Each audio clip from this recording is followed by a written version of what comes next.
하나님의 말씀 요한복음 12장 1절부터 8절까지 1절부터 합독합니다. 시작. 6월절 엿새 전에 예수께서 베다니에 이르시니 이곳은 예수께서 죽은 자 가운데서 살리신 나사로에 있는 곳이라. 거기서 예수를 위하여 잔치할세 마르다는 이를 보고 나사로는 예수와 함께 앉은 자 중에 있더라.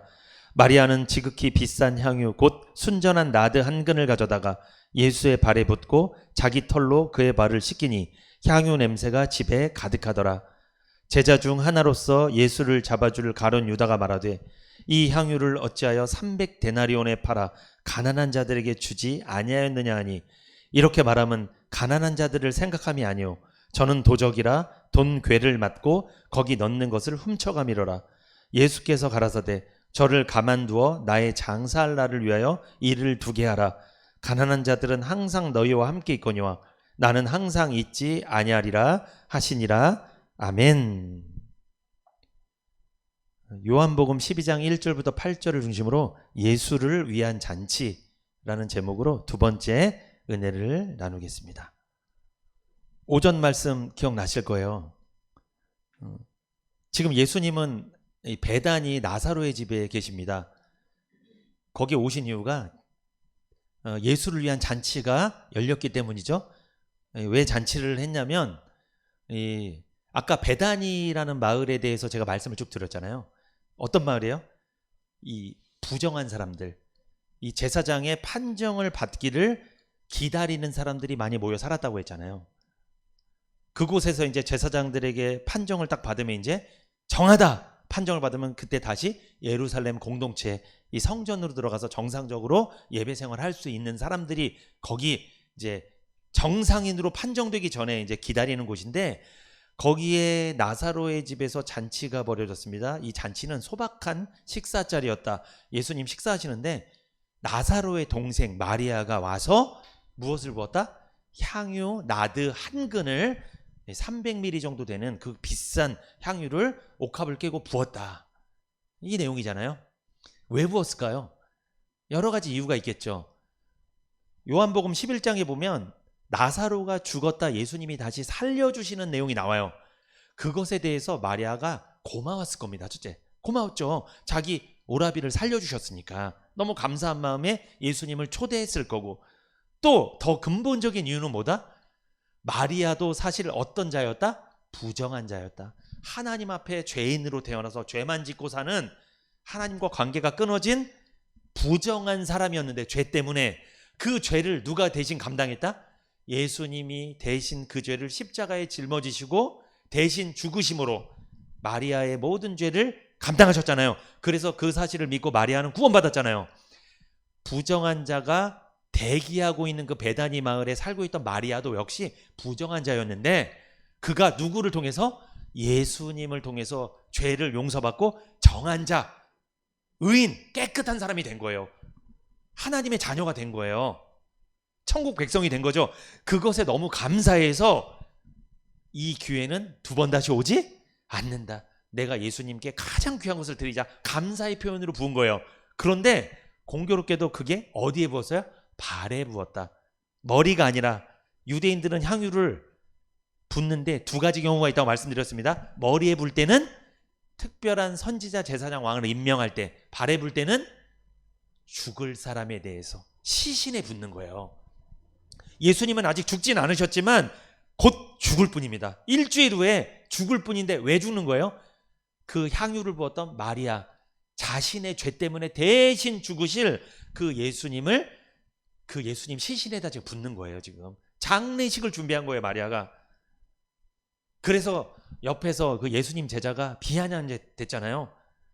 이 아까운 것을 300데나리온 1년치 연봉에 해당하는 이 향유 나드를 저기다 다 쏟아붓다니 이거 낭비한 건데, 이거 실수한 건데, 이렇게 비아냥거리는 그 제자들 앞에서 예수님이 뭐라고 말씀하십니까? 저 여자가 하는 것을 가만둬라.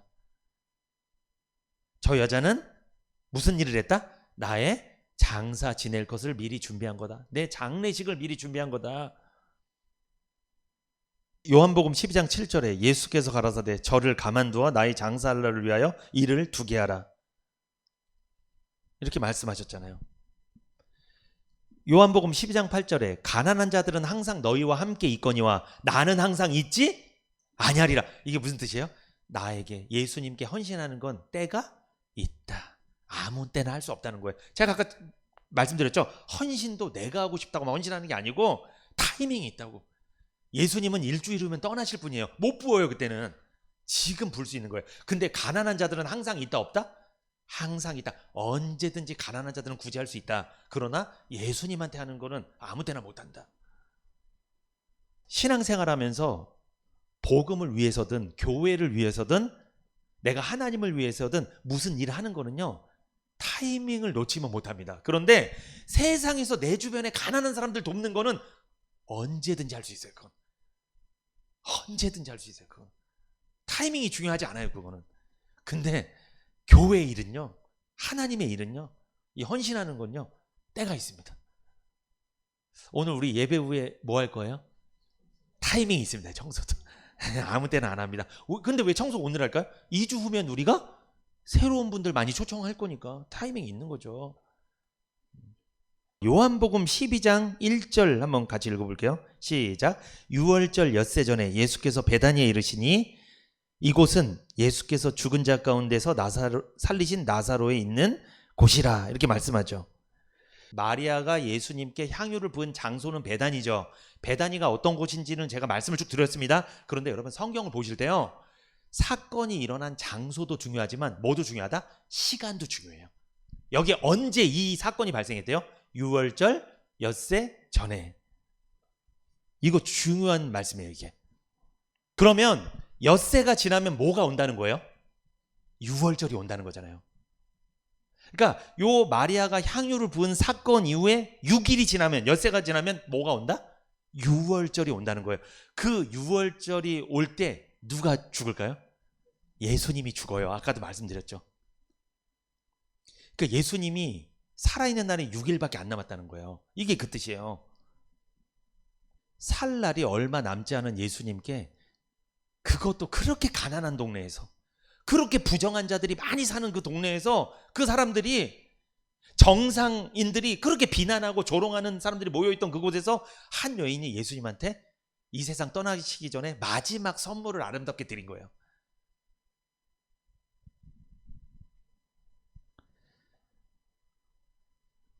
아니, 평생을 남편을 돕고 자녀들 키우다가 평생을 고생해서 이제 집 한 채 딱 마련했는데 배가 살살 아픈 거예요. 이렇게.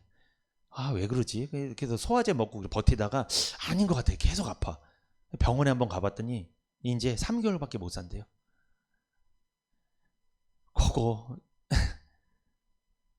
그 청약 넣고 그렇게 그 집 한 채 마련하려고 애를 쓰고 자식들 그렇게 잘 키워놨는데 남편도 잘 보살피 이렇게 돕고 이제 3개월밖에 안 남은 거예요. 마음이 어떻겠어요? 그 여자분이 기분이 어떻겠습니까?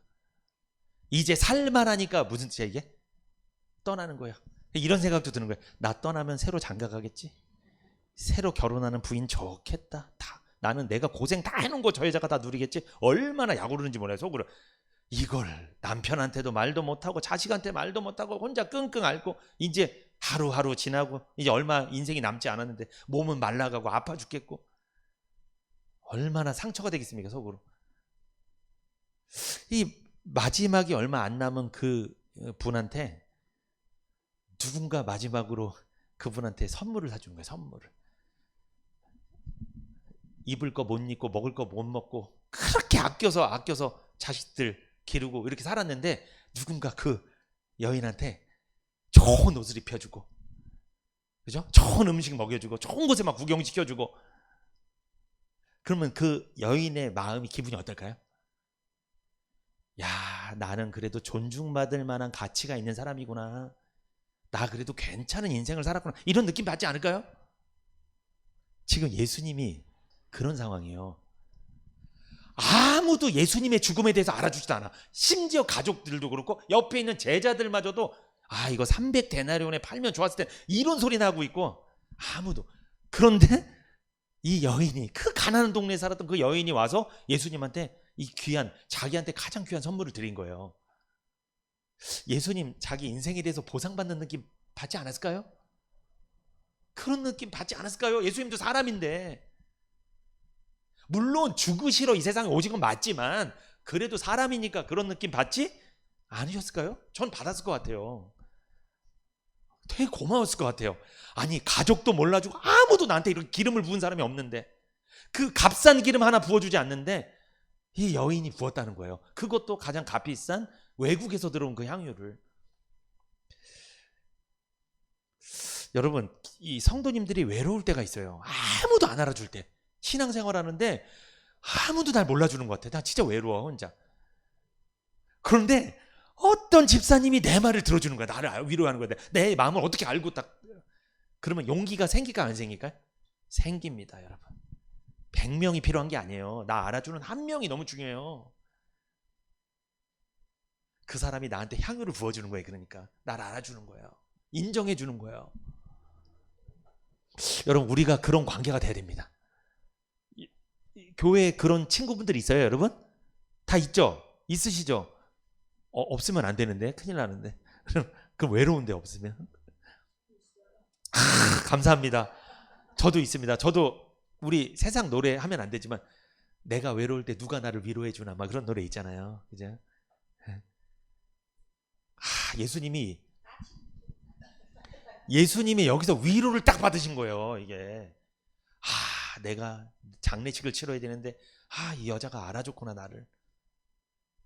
내가 너희들 죄 때문에 죽는데 이걸 이 여자는 알고 있구나. 그래서 고마워서 나한테 이렇게 했구나. 얼마나 예수님이 감동 받으셨을까. 그런데 그 사건이요, 여러분, 유월절 엿새 전에 일어났습니다. 여러분, 유월절 어떤 날이에요?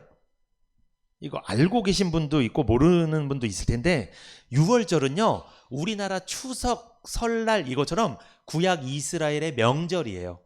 이스라엘의 3대, 7대 명절이 있는데 제일 중요한 명절이 이 유월절입니다. 구약의 이스라엘 백성이 애굽의 노예 생활을 하다가 출애굽할 때 이 문지방에 어린 양의 희생의 피를 발라 탈출할 때 구원받고 애굽의 노예에서 해방된 날을 기념하는 게 유월절이에요. 그래서 이스라엘 사람들은 유월절이 딱 되잖아요. 그때 되면 어린 양을 잡아서 피를 뿌리고 그 고기를 그날 밤에 막 먹어요. 이렇게 막 먹고 막. 이것을 구약 때 막 명절 때 지켰어요. 그러면 여러분, 이스라엘 백성들이 출애굽할 때 어린 양을 죽여서 문지방에 바르고 그 어린 양의 고기를 밤새 막 뜯어 먹었거든요. 이렇게.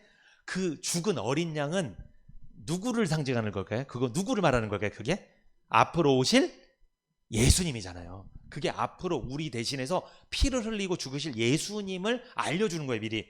그래서 그 어린 양의 피를 문지방에 바르면요, 죽음의 천사가 딱 지나갈 때 첫째 아들은 다 죽인다고 그랬어요, 하나님이. 그런데 문지방에 그 어린 양의 피가 발라져 있는 집은 어떻게 됐을까요? 첫째 아들도 안 죽고 그 집에서 기르는 가축이나 짐승의 첫째도 안 죽었어요. 다 멀쩡해서요, 다. 그런데 문지방에 피를 안 바르는 집은 어떻게 됐을까요? 특히 애굽 사람들 집, 이집트 사람 집, 그 어린 양의 피를 안 발랐을 거 아니에요. 그들은 하나님 안 믿으니까. 그 집은 어떻게 됐을까요? 그 죽음의 천사가 지나면 곡소리가 나는 거예요. 아이고 아이고 막 나는 거예요. 근데 또 이스라엘 사람들 집에 가면 조용해. 강아지 한 마리 울지 않아. 그런데 애굽 사람 집에 그 죽음의 천사가 착 지나가면 거기는 짐승 첫째도 죽고 아들 첫째도 죽고 다 죽는 거예요. 첫째는 다 죽어요. 그러니까 막 곡소리가 나는 거예요. 신기하죠?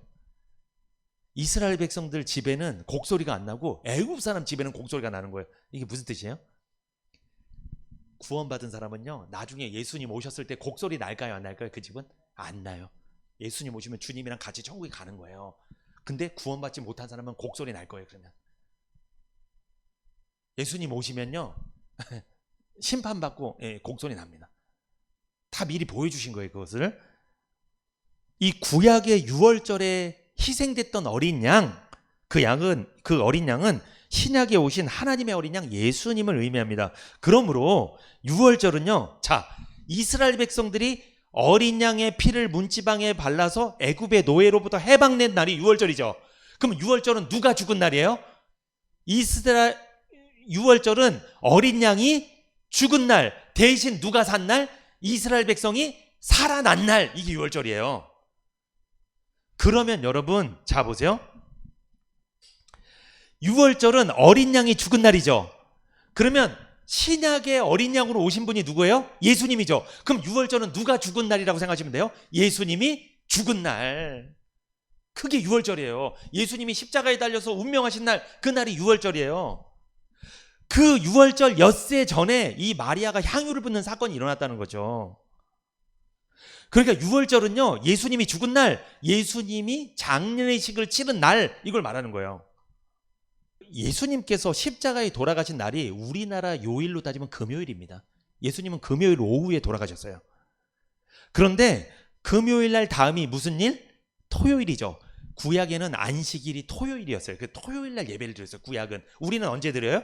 주일날. 우리는 안식일이 주일인데 이렇게 바뀌었는데 구약 사람들은 토요일에 예배 드렸어요. 근데 지금도 토요일날 예배 드리는 사람들이 있어요. 안식교나 막 하나님의 교회, 여기 이단입니다. 지금 바뀌었어요. 토요일이 아니에요. 주일이에요 지금. 근데 구약은 토요일이었어요. 그런데 토요일 전날이 무슨 날? 금요일이잖아요. 예수님은 금요일 날 죽으셨어요. 그래서 유월절 준비일이라고 해요. 금요일을. 유월절은 토요일이에요. 토요일부터 시작되는데 토요일인데 토요일 안식일, 그때 유월절이 시작되는데 그 유월절 준비일이 금요일입니다. 예수님은 금요일 날 십자가에 달려 돌아가셨어요. 그런데 유월절 안식일이 딱 되잖아요. 토요일이 되면 시체가 십자가에 매달려 있으면 부정하다고 해갖고 그 시체를 십자가에 두지 않으려고 빨리 내리려고 해서 그 예수님이 십자가에 못 박혔을 때 예수님 혼자 못 박힌 게 아니라 옆에 누구? 강도 2명이서 같이 못 박혔는데 이 사람들을 토요일까지 유월절이 시작되는 안식일 그때까지 매달아 두면 하나님 앞에 부정하다고 해서 죽여버려야 돼요. 여러분 십자가에 못이 박히면요 바로 죽을까요? 좀 살아있을까요? 살아있어요. 어떻게 하냐면 이렇게 매달려 있으면 숨을 못 쉬니까 이 무릎 힘으로 이렇게 버틴단 말이에요. 이렇게. 그래서 어떻게 하냐면 로마 병사들이 이 무릎뼈를 꺾어버려요. 그냥 망치로 꺾어버려요. 꺾으면 어떻게 돼요? 푹 주저져서 이 무게 때문에 이래서 호흡곤란, 여기 심장 파열되고 호흡곤란으로 죽어버리는 거예요. 그냥. 그래서 예수님이 오후 3시 정도에 운명하셨는데 예수님이 죽을 때 옆에 강도들이 있잖아요. 이 사람들이 좀 생명이 붙어 있었어요. 그 강도들은 무릎을 다 쳐버렸어요. 다. 로마 병사들. 왜? 다음 날은 유월절 안식일이니까 부정한 시체를 매달아 두면 안 되니까 빨리 끌어내려서 묻어버리려고 쳐버려서. 근데 예수님한테 가보니까 예수님은 이미 죽으셨어요. 이미 운명하셨어요. 그러니까 무릎을 꺾을 필요가 없었습니다. 꺾지 않았죠. 예수님은. 왜? 죽었으니까. 그 대신 칼과 창으로 옆구리를 쑤셨죠. 확인사살한 거죠. 거기서 물과 피가 다 쏟아져 버린 거죠. 예수님은 무릎이 꺾이지 않았습니다. 그래서 예수님을 십자가에 못 박은 유대인들이 빨리 저 시체 내리라고 막 로마 병사들한테 요청을 했어요. 우리 다음날 안식일 지켜야 되니까, 유월절이니까. 그래서 로마 병사들이 다 때린 거예요, 무릎을. 근데 예수님은 죽으셨기 때문에, 이미 운명하셨기 때문에 그 뼈를 꺾지 않았습니다. 민수기 9장 12절 보세요. 같이 읽어봅니다. 앞에 민수기 9장 12절 시작. 아침까지 그것을 조금도 남겨두지 말며 그 뼈를 하나도 꺾지 말아서 유월절 모든 율례대로 지킬 것이니라. 이스라엘 백성들에게 하나님이 말씀하실 때 너희들 내가 오늘 밤에 애굽 땅에 있는 모든 첫째는 다 죽일 거야. 그 대신 그 심판을 피할 수 있는 방법을 알려줄게. 뭐야? 어린 양을 잡아다가 그 피를 문지방에 바르고 그리고 그 양 고기를 너희들이 먹어. 밤새도록 먹어. 먹을 때 어떻게 먹어라? 뼈를 꺾지 말고 먹어라. 뼈 있는 채로 먹지 뼈를 절대로 꺾거나 부러뜨리면서 먹지 마라. 이렇게 말씀하셨어요. 그러면 이스라엘 백성들은 이대로 해야 돼요? 안 해야 돼요? 해야 돼. 이대로 해야 되는 거예요. 그들은 그 저녁에 가족들이 모여서 어린 양을 잡아서 그 피를 문지방에 발라 막 이렇게 발랐어. 막 이렇게 바르고 모여서 그 고기를 구워서 뼈를 꺾지 말고 먹었어요. 밤새도록. 그리고 그 다음날 나간 거예요. 애굽 땅에서 나간 거예요. 그래서 죽음의 천사가 지나갈 때 아무도 죽지 않았어요. 그런데 여기 뼈를 꺾지 말고 먹으라고 하죠. 이 유월절의 어린 양은 누구를 이야기한다고 그러세요? 앞으로 오실 예수님을 이야기하죠. 여러분 예수님 뼈가 꺾였을까요? 안 꺾였을까요? 이 말씀 그대로 성취됐어요. 요 말씀대로 그 어린 양 대신 예수님이 뼈가 안 꺾였어요. 신기하죠? 신기해요. 이게 예수님 오시기 전에 이 말씀은 몇 년 전, 이게 수천 년 전에 쓰여진 글이에요. 이게 그런데 뼈가 꺾이지 않는다고 여기 기록이 되어 있잖아요. 자, 여러분 요한복음 19장 30절부터 37절까지 읽어봅니다. 시작. 예수께서 신포도주를 받으신 후 가라사대 다 이루었다 하시고 머리를 숙이시고 영혼이 돌아가시니라. 이날은 예비일이라. 여러분 이날은 예비일이라. 어떤 날? 유월절 예비일, 유월절 준비일. 한마디로 금요일이라는 거예요. 이날은 토요일 전날. 이날은 예비일이라. 유대인들은 그 안식일이 큰 날이므로, 토요일 안식일이 큰 날이므로 그 안식일에 시체들을 십자가에 두지 아니하려 하여 빌라도에게 그들의 다리를 꺾고 시체를 치워달라 요청하니 군병들이 가서 예수와 함께 못 박힌 첫째 사람과 그 다른 사람의 다리를 꺾고, 19장 33절 시작. 예수께 이르러는 이미 죽은 것을 보고 다리를 꺾지 아니하고, 다리를 꺾지 아니했대요. 수천 전에 쓰여진 민수기 9장 12절 말씀에 뼈가 꺾이지 않고 그들이 고기를 먹었다고 했잖아요. 예수님도 다리가 꺾이지 않고 뼈가 꺾이지 않고 죽으셨어요. 그대로 성취된 거예요. 이게 여러분 하나님 말씀은 1.1획도 변함없이 성취되는 줄 믿습니다. 이 말씀 잘 믿으셔야 돼요. 그래서 말씀을, 하나님은 말씀에 있는 대로 성취하시는 분이에요. 이 말씀이 안 이루어질 것 같잖아요. 안 될 것 같잖아요. 반드시 됩니다. 문제는 내가 믿음이 없는 게 문제지 이 말씀이 문제 있는 게 아니에요. 이건 다 이루어지는 거예요. 신기하죠? 다리를 꺾지 아니했대요. 19장 34절 그중 한 병이 창으로 옆구리를 찌르니 곧 피와 물이 나오더라. 이를 본 자가 증거했으니 그 증거가 참이라. 그 상황을 본 사람이 있대요. 예수님이 다리가 꺾이지 않고 창과 칼로 여기 찔려서 물과 피가 쏟아진 걸 본 사람이 있대요. 증거가 참이라. 저가 자기의 말하는 것이 참인 줄 알고 너희로 믿게 하려 함이니라. 이 일이 19장 36절 요한복음 시작. 이 일이 이룬 것은 그 뼈가 하나도 꺾이우지 아니하리라는 성경을 응하게 하려 함이라. 그 뼈가 꺾이지 않는 성경을 응하게 하려 함이라. 또 다른 성경에 저희가 그 찌른 자를 보리라 하였느니라. 이 말씀이 있어요. 예수님께서 이 세상에 오셔서 많은 일들을 하셨습니다. 여러 가지 일들을 하셨죠. 막 가난한 사람들 도와주기도 하고 병든 사람 고쳐주시기도 하고, 그죠? 말씀도 전하시고 말씀도 가르쳐주시고 했잖아요. 가장 중요한 일이 뭘까요? 십자가에서 죽는 일입니다. 십자가에서 죄인을 대신하여 죽는 일이 예수님이 이 세상에 오셔서 하신 일 중에 가장 중요한 일이에요. 그걸 하지 않으면 우리가 구원받아요? 못 받아요? 우리가 구원받을 수 있는 길이 막히는 거예요. 예수님은 가장 중요한 일, 십자가에서 죽는 일을 하셨습니다. 요한복음 12장 1절에서 2절, 유월절 엿새 전에 예수께서 베다니에 이르시니 이곳은 예수께서 죽은 자 가운데서 살리신 나사로에 있는 곳이라. 거기서 예수를 위하여 잔치할세. 누구를 위하여 잔치했다요? 예수를 위해서 잔치했습니다. 나사로의 집에서 예수님을 위한 잔치가 열렸습니다. 나사로의 가정은 가난했지만 예수님께 특별한 은혜와 사랑을 받았기 때문에 그것에 보답하고 싶은 마음으로 식사 자리에 초대한 거예요. 여러분, 나사로와 마르다와 마리아 모두 어떤 사람이냐면 예수님 믿고 죄를 용서받아 구원받은 사람들이에요. 이 베단이란 마을에는요, 시몬, 나병 환자 시몬이라는 사람이 살고 있거든요. 성경에 나옵니다. 그 사람은요, 마르다라는 여자의 남편이에요. 한마디로 마리아의 형부입니다. 그 사람도 나병을 고쳐줘. 예수님이 구원받고 병도 고쳐주시고. 그러니까 이 나사로의 가정, 이 마리아는요, 너무 큰 은혜를 받은 거예요. 자기 오빠도 죽었다 살아났죠. 자기 형부도 예수님이 고쳐줬죠. 문둥병이었는데 고쳐주고 구원도 받았죠. 자기 가족들 다 구원받았죠. 향유를 부을 수밖에 없는 거예요. 너무 고마우니까. 여러분 생각해 보세요. 내 가족이 한 사람도 빠짐없이 다 구원을 받았어. 기분이 좋을까요? 나쁠까요? 그래서 부은 거예요. 너무 고마워서, 예수님한테 너무 고마워서 보답하고 싶은 마음이 든 거죠. 그래서 유월절 엿새 전에 예수님의 십자가 죽음이 가까이 왔음을 알고, 예수님의 장례식이 가까웠음을 알고 예수님을 위해서 무언가 보답을 해야 되겠다고 해서 지금 향유를 부은 겁니다. 잔치를 베푼 거예요. 여러분, 유월절은 예수님의 장례식이라고 말씀드렸죠. 예수님이 죽는 날, 어린 양이 죽는 날. 그러면 어린 양이 죽으면 누군 살아남아요? 구약의 어린 양이 죽으니까 이스라엘 백성들이 자유롭게 해방됐죠. 죄로부터 해방되고 애굽으로부터 해방됐잖아요.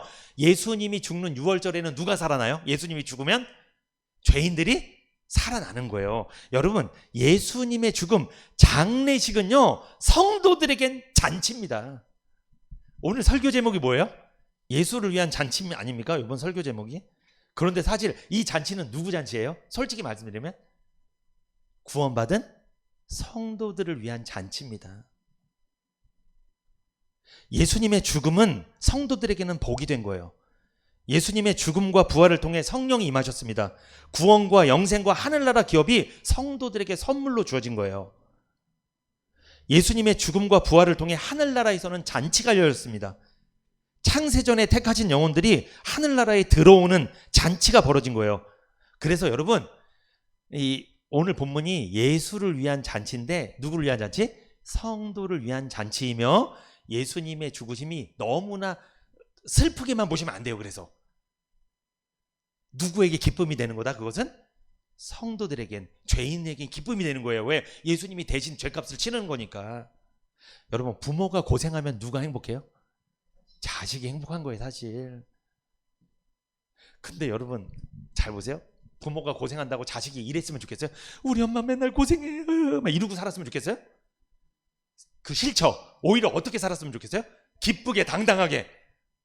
나는 고생하고 힘들지만 우리 자식은 기쁘고 당당하고 이렇게 살기 원하시죠? 주님이 그런 거예요. 지금 주님은 죽을 날이 얼마 안 남았지만, 인간적으로 슬픈 일이지만 그것을 통해 누가 살아난다? 구원받은 성도들, 죄인들이 구원받을 걸 보시고 이건 예수를 위한 잔치기도 하면서 누구 잔치? 구원받은 성도를 위한 잔치기도 하다. 이중적인 의미가 있다는 거죠. 그 모든 의미를 알고 마리아가 예수님을 위한 잔치를 마련한 거예요. 예수를 위한 잔치이면서 마리아를 위한 잔치이기도 합니다. 이게. 근데 이 잔치에 불청객이 있어. 누구? 가룟 유다. 불청객. 불청객이야. 옆에서 비아냥거리고 조롱하고, 저거 아까운데 저렇게 사용하면 안 되는데 이런 말하고. 요한복음 12장 3절에 보면 향유 냄새가 집에 가득하더라 이런 말이 있죠. 마리아가 예수님의 발에 부은 향유가 퍼져서 그 냄새가 온 집에 가득했습니다. 여러분, 얼마 전까지 이 집은 어떤 향기가 가득했어요? 사실 얼마 전까지만 해도 요한복음 12장이잖아요. 11장 옆으로 좀만 뒤로 가보면 무슨 집이었어요? 이게 초상집이었어요. 누가 죽었어요? 11장에서 나사로가 죽었어요. 오빠가 죽은 거예요. 병들어서. 예수님께서 사랑하시는 그 나사로가 죽은 거예요. 그러니까 얼마 전까지만 해도 이 집은요, 죽음의 향기, 절망의 향기, 슬픔의 향기가 가득했던 집이었습니다. 근데 이 집에 향유 냄새가 가득했다 이렇게 말씀합니다. 자, 요한복음 12장 2절에 거기서 예수를 위하여 잔치할세 마르다는 이를 보고 나사로는 예수와 함께 앉은 자 중에 있더라. 자, 그 나사로의 집에 나사로가 예수님 옆에 딱 앉아 있으니까 그 이웃 사람들이 사실 놀랄까요? 안 놀랄까요? 놀라요. 왜냐면 좀 전에 그 사람 무덤에 있던 사람이에요. 그런데 무덤에서 걸어 나오더니 예수님 살려주셔서 지금 예수님 옆에서 같이 잔치 밥을 먹고 있는 거예요. 놀라는 거 이게. 이 장면이 사실. 그러니까 그 집이요, 분위기가 완전히 바뀐 거예요. 초상집이었다가 지금 잔치집으로 바뀐 거예요. 여기서 여러분 우리에게 주는 메시지가 있죠. 초상집에서 잔치집으로 바뀔 수 있었던 결정적인 계기는 누가 오셨기 때문에? 이 집에 예수님이 오셨기 때문에. 여러분, 우리 마음속에요, 복음이 들어오잖아요. 이 구원의 말씀, 이 복음의 말씀, 생명의 말씀이 들어오면 내 초상집 같은 내 인생이 무슨 집으로 바뀌는 거예요? 잔치집으로 바뀌는 거예요. 여러분 요즘 어떠세요? 요즘 신앙생활 좀 좋으세요? 기쁘세요? 아, 잔치집이네.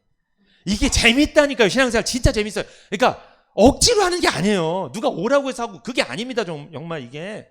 이걸 경험한 사람은 안다니까요. 근데 경험하지 못하면요, 맨날 조상집이요. 맨날 이게 힘들어요. 교회를 다녀도 외롭고 고독하고, 가을 되니까 얼마나 쓸쓸해. 또 막 바람 불고 막 맨날 음악이나 듣고, 맨날 슬픈 음악이나 듣고 막. 다 아닙니다. 그건 우리 구원받기 전의 모습들이고, 그러면 안 되고, 우리가 정말 예수님을 제대로 믿었다면 잔치인 줄 믿습니다. 분위기 바뀌는 거예요. 여러분, 우리 교회가 성도님이 좀 적더라도 우리 교회 잔치였으면 좋겠습니다. 잔치예요. 음식도 맛있고 예, 우리 얼마나 잔치해요. 인원이 적어도. 인원이 아무리 많으면 뭐합니까? 울상이고 항상 우울하고 전부 다 막 부정적인 얘기만 쏟아내고, 아이 저거 300데나리온에 팔았으면 좋았을 텐데, 이런 말만 하고 있으면 그 교회가 아무리 커도 거기는 초상집인 거예요. 저는 교회가 작아도 잔치집 교회가 되었으면 좋겠습니다. 죽었던 오빠 나사로가 주님께서 살려주셨어요. 나사로는 예수님 곁에서 함께 잔치를 즐기고 있습니다. 이게 놀랄 노자죠. 이게 진짜 놀라운 일이죠. 죽음의 향기가 부활의 향기가 되었고, 절망의 향기가 소망의 향기로 바뀌었고, 슬픔의 향기가 기쁨의 향기로 냄새가 바뀐 거예요. 여러분, 집안 냄새 바꾸세요. 제가 냄새가 이 코 냄새 이걸 바꾸라는 게 아니라 분위기를 바꾸셔야 돼요. 그러니까 분위기를 바꾸려면 누가 오셔야 된다? 예수님 오셔야 된다. 우리는 예수님이 눈에 보이게 오시는 게 아니라 뭐가 와야 된다? 집에 말씀이, 이 복음의 말씀이 집안에 싹 들어가잖아요. 분위기 바뀌어요. 그러면 이 우울했던 집이 우울하지 않아요. 기뻐요. 온 가족이 한번 예수님 제대로 믿어보세요. 진짜 재밌어요. 인생 온 가족이 같이 신앙생활하는 것만큼 재밌는 게 없어요. 사실. 근데 그렇지 않으면요, 이게 사실 불안할 때가 있어요. 마리아는요, 예수님의 발에 향유를 붓고 예수님 장례를 미리 준비했습니다. 우리도 예수님의 장례를 미리 준비해야 됩니다. 이 말을 하니까 어떤 성도님 그러더라고요. 아니 예수님 장례를 왜 또 준비해? 목사님 이단인가? 왜 다시 준비해? 예수님이 또 십자가에서 못 박힌다는 건가? 죽는다는 건가? 그 말씀이 아니고, 우리가 마리아처럼 예수님 장례를 준비한다는 것은 진짜 장례를 준비하라는 게 아니고 의미가 있겠죠? 무슨 의미입니까? 예수님의 장례는 2000년 전에 단 한 번으로 끝났습니다. 또 준비하라는 게 아니에요. 우리에게 있어 예수님의 장례를 준비하는 건 무엇입니까? 요거는요, 복음을 전해서 영혼을 살리는 거예요. 복음을 전해서 영혼을 구원하는 일에 우리의 삶을 투자하는 거예요. 복음으로 예배하는 일에 우리 삶을 투자하는 겁니다. 전도하는 일에 우리 삶을 투자하는 거예요. 그렇게 되면요, 죽음이 가득하고 절망이 가득하고 낙심이 가득하고 슬픔이 가득했던 내 인생이, 우리 집안 분위기가 바뀝니다. 바뀌어요. 이거 진짜 집에 트로트 틀어놓는다고 바뀌는 게 아니에요. 여러분, 그게 아니에요. 말씀으로 한번 나눠보세요. 집에서 이렇게 바뀌어요. 분위기. 그러면 이 향기로운 냄새가 집에서 넘쳐나는 거예요. 여러분, 자, 여러분 집에서 사람들이 하는 얘기 있잖아요. 그 얘기하니까 무슨 냄새 나요? 썩은 내 나죠. 다 돈 자랑, 뭐 자랑, 전부 다 자기 뭐 잘난 거 자랑, 진짜 냄새 나요. 그렇게 안 된 사람 입장에서 들으면 진짜 기분 나빠요. 에이, 너 잘났다. 얼마나 이게 시기가 나고 화가 나고, 이 썩은 냄새 나는 거예요. 이게 썩은 냄새.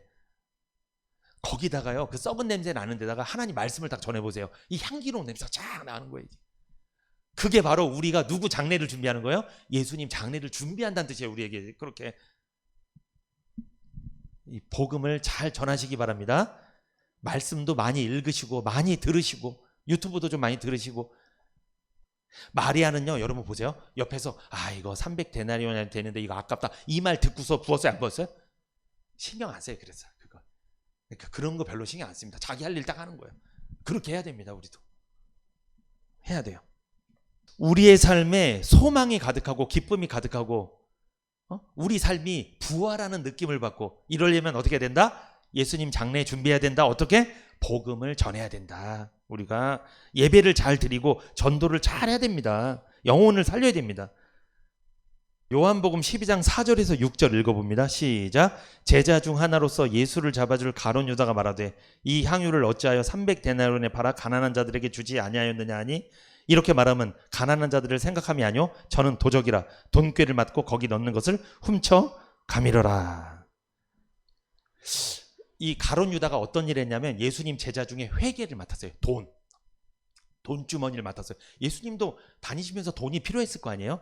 그 돈을 맡은, 재정을 맡은 사람인데, 이 사람이 도적이라 돈꾀를 맞고 자기가 그거를 임의로 사용하고 그랬던 모양이에요. 돈에 욕심이 있었던 사람이 이 사람이. 그러니까 이 사람이요, 저 향유를 300데나리온에 팔아서 그 돈을 차라리 예수님한테 드렸으면, 향유를 보면 끝나는 건데, 냄새는 나지만 끝나는 건데, 그거를 돈으로 자기한테 재정한테 가져오면 자기가 그걸 예수님 활동하는 데 쓸 건데, 가난한 사람들 구제도 하고 쓸 건데, 이렇게 얘기한 거잖아요. 근데 실제 쓴다는 거에 자기가 착복한다는 거예요. 자기가 착복하려는 목적이 있었다는 거예요. 그 사람이 도적이라고 하잖아요. 그 사람은 말은 가난한 사람 위해서 쓴다고 하는데 실제 내면을 들여다보면 구리다는 거죠. 세상 말로 하면 이 부패했다는 거죠. 썩었다는 거죠. 이 우리 정치인들도 그러잖아요. 누구를 위해서 한대요? 국민을 위해서. 실제는 누구 위해서? 나를 위해서. 에이, 나쁜 사람들 진짜. 알면서도 당하죠. 우리들은 다 그 말 다 알면서도 또 뽑아주고 또 뽑아주고. 똑같습니다. 가룟 유다도 똑같아요. 가난한 사람들을 위해서 해야 되냐? 말로는 되게 옳은 말을 하는 것 같은데 실제 행동은 아니라는 거예요. 이게 이 사람 이상한 사람입니다. 여러분, 가룟 유다가요 나중에 유대인 기득권층에 예수님을 팔아넘기거든요. 예수님을 배신하고 예수님 팔아넘겨요. 얼마에 팔아넘겼는지 아십니까? 이렇게 돈을 좋아하는 양반이 놀라실 거예요. 자, 마태복음 26장 14절에서 16절 시작.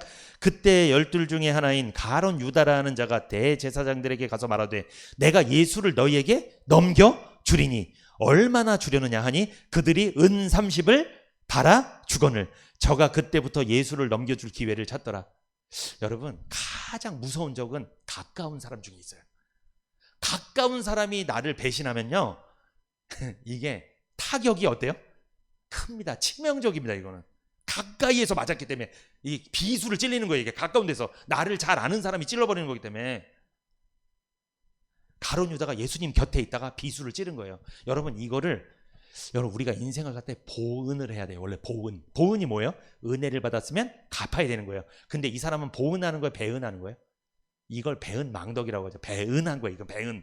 은혜를 배신으로 갚은 거예요. 이게 가룟 유다예요. 예수님께 얼마나 은혜를 많이 받았는데 결국 예수님을 십자가에 못 박으라고 팔아넘긴 거예요. 얼마에 보니까 은 30에. 300도 아니고 3천도 아니고 3만도 아니고 얼마? 은 30에. 그런데 여러분, 왜 은 30인지 이게 성경에 나옵니다. 요걸 아셔야 돼요. 왜 하필 은 300도 아니고 3천도 아니고 30이냐? 자, 출애굽기 21장 32절에 가보면 됩니다. 구약 성경은 신약의 모형이기 때문에, 거울이기 때문에 구약을 보면 돼요. 자, 출애굽기 21장 32절 시작. 소가 만일 남종이나 여종을 받으면 소 임자가 은 30세겔을 그 상전에게 줄 것이요 소는 돌에 맞아 죽을지니라. 구약에 이 농촌에서 막 소가 일을 하는데 소가 저기 다른 밭에 있는 다른 집 종, 노예를 남자 노예나 여자 노예나 들이받으면 만약에 죽으면 얼마를 물어줘야 된다? 그 상전한테 30세겔을 물어주고 배상하고 그 사람 죽인 소는 어떻게 된다? 죽여야 된다. 이게 법이에요. 율법이에요. 이게 이스라엘의 구약이 이스라엘의 법이었어요. 이런 일이 벌어지면 실제 이렇게 했단 말이에요. 그러면 여러분, 예수님을 은 30에 팔았죠. 노예 한 명 값이 얼마예요? 은 30이죠. 무슨 뜻이에요? 가룟 유다는 자기한테 그렇게 은혜를 베풀어 준 예수님을 얼마치로 여긴 거예요? 은 30. 한마디로 뭐로 여긴 거예요? 노예값만큼 여긴 거예요. 한마디로 노예만도 못하게 본 거예요. 은 30밖에 안 되는 분을 자기가 쫓아다닌 거예요. 계속 이렇게. 얼마나 열심히 했는지 몰라요. 그 사람이 예수님 옆에서. 근데 정작 예수님에 대해서 가치를 매길 때는 얼마? 은 30. 노예만큼밖에 안 본 거예요. 여러분, 한번 물어보겠습니다. 저는 얼마짜리로 보이세요?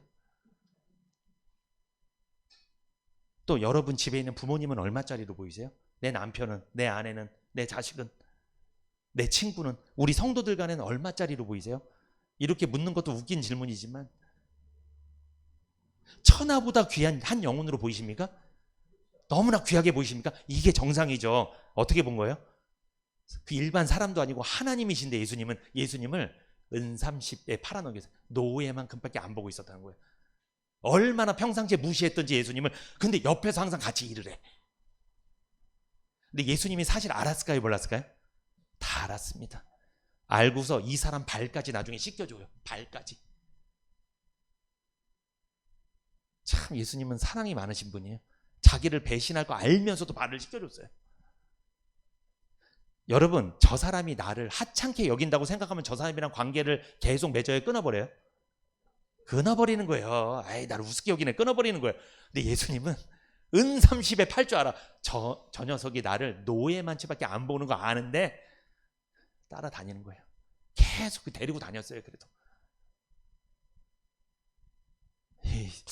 여러분 생각해 보세요. 참 어떻게 예수님을 은 30밖에 안 봅니까? 레위기 27장 3절 보세요. 레위기 27장 3절. 너의 정한값은 20세로 60세까지 남자이면 성소의 세겔도로 은 50세겔을 하고 이렇게 나오죠. 여러분 이스라엘 백성들은요 20세부터 60세까지 성전에 제물을 드릴 때가 있는데 이게 얼마를 드려야 된다? 20세부터 60세 남자, 한마디로 일을 잘하는 건장한 남자들은 얼마? 은 50세겔. 그럼 예수님도 적어도 은 얼마? 50세겔은 해야지. 예를 들어서. 근데 이런 정상 남자보다도 못한 은 몇 세겔? 30세겔. 노예만큼밖에 안 본 거예요. 그러니까 일반인만큼도 안 본 거예요. 하찮게 본 거예요. 아, 얘는 좀 덜 떨어진 사람이야. 이렇게 본 거예요. 예수님 제자인데. 여러분 그런 사람이랑 같이 다닐 수 있을까요? 진짜 나를 일반인마저도 못하게 봐. 나를 미친 사람으로 보는 사람, 이 사람은 나를 좀 못난 사람으로 보는 사람인데 내가 그 사람을 먹이고 계속 데리고 다녀야 돼. 그럴 수 있을까요? 이거 쉽지 않아요, 여러분. 당장 잘라버리든가 헤어지든가 관계 끊어버리든가 그러죠. 예수님은 끝까지 데려갔어요. 결국 그 사람한테 당했어요. 은 30에 팔렸어. 결국 그대로 다 예수님이 당하셨습니다. 왜? 우리 죄를 뭐 하시려고? 해결해 주려고 이 길을 걸어가신 거예요. 은 30냥은요 푼돈입니다. 푼돈. 한마디로 푼돈. 우리로 적용해 볼까요? 여러분 저를 통해서 여러분이 듣는 이 복음의 말씀, 이 구원의 말씀, 생명의 말씀 얼마칩니까? 이것을 만약에 여러분 은 30세겔로 여긴다면, 만약에 제가 전하는 이 말씀을 하찮게 여긴다면, 가치 없게 여긴다면, 에이 저 별것도 아니야. 은 30살기밖에 안 돼. 노예값밖에 안 돼. 노예밖에. 이런다면 이건 여러분 이게 문제가 있는 거예요. 이것은. 그렇게 여기지는 않으시는 것 같아. 그러니까 오후 예배까지 이렇게 같이 오시지. 이렇게 말씀 들으시지. 여러분 어떠세요? 에이 말씀이 거기서 거기지 다 똑같지 뭐. 유튜브만 틀면 다 똑같아. 다 똑같아. 이렇게 생각하시나요? 어떠세요? 요즘 하도 말씀이 유튜브에 많이 올라오고 쇼핑을 하다 보니까, 사람들이 말씀 쇼핑을 하다 보니까 이 말씀의 가치가 하찮게 여겨질 때가 있어요. 그리고 여러분 우리가 이 복음의 가치, 말씀의 가치가 하찮게 여겨질 때가 언제인 줄 아십니까? 우리가 세상에 깊이 빠져들면 빠져들수록 복음이랑 멀어지고 말씀이랑 멀어지고, 세상은 귀중해 보이고 이 복음은, 하나님 나라는, 교회는 하찮게 여겨지는 거예요. 그러니까 여러분 신앙생활 관리를 잘해줘야 돼요. 너무 세상에 빠져 있잖아요. 세상은 손에 잡힙니다. 눈에 보여요. 느낌이 오는 거예요. 너무 좋은 거예요. 이게 가치 있게 보인다니까요. 그러면 그럴수록 여기서 우리 예배 드리는 거는 하찮게 보이는 거예요. 그래서 신앙생활 잘 안 되는 거예요. 예배 생활도 안 되고 그렇게 되는 거예요, 여러분. 복음의 가치를 하찮게 여기고 세상을 귀하게 여기는 것은요, 예수님을 은 30냥에 팔아넘기는 그런 행동이랑 똑같은 거예요. 그런 행동을 우리가 하면 안 돼요, 여러분. 가룟 유다 같은 행동을 하면 안 돼요. 절대 그런 행동하면 안 됩니다. 가룟 유다는 은 30냥 푼돈에 예수님을 팔아넘겼습니다. 우리는요, 우리가 듣는 이 복음의 말씀을 은 30냥에 팔면 안 돼요. 세상 것이 아무리 좋고 내 눈에 보이고 내 손에 잡히더라도 내가 비록 세상에서 좀 손해볼지언정 하나님 걸 손해보면 안 돼요. 여러분 예배드리고 말씀 듣는 시간 손해보시면 안 돼요. 절대 안 됩니다. 그 진짜 안 돼요. 그거 예수님을 은 30냥에 팔아넘기는 건 똑같은 거예요. 그러면 하찮게 여기는 거예요.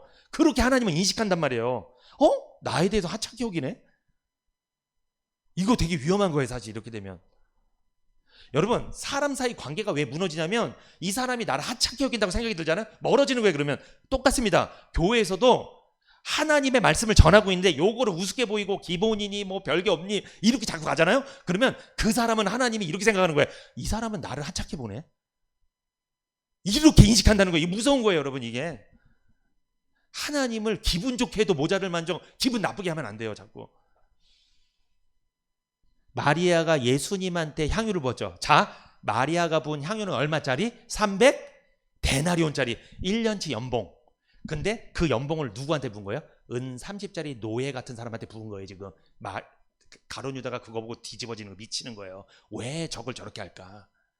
저렇게 가치 없는 예수님한테 은 30냥밖에 안 되는 그 예수한테 왜 300데나리온이 되는 이 값비싼 외국에서 들어온 이 어머니한테 물려받은 그 가보를 거기다 붓냐는 거예요. 자기가 보기엔 가치가 없는 분인데 이렇게 생각한 거예요. 지금 가룟 유다가. 우리로 말하면 뭐예요? 왜 가치 없는 이 예배 드리는 거 왜 예배 드리고 있냐는 거예요. 지금 이게 이 시간에 뭐 하고 있냐는 거예요. 밖에 나가서 신나게 놀지, 세상을 즐기고 사람들 만나고 즐겁게 커피 마시고 놀지, 왜 여기서 이거 뭐 하고 있냐는 거예요. 그런 사람들 많아요. 지금 많아요.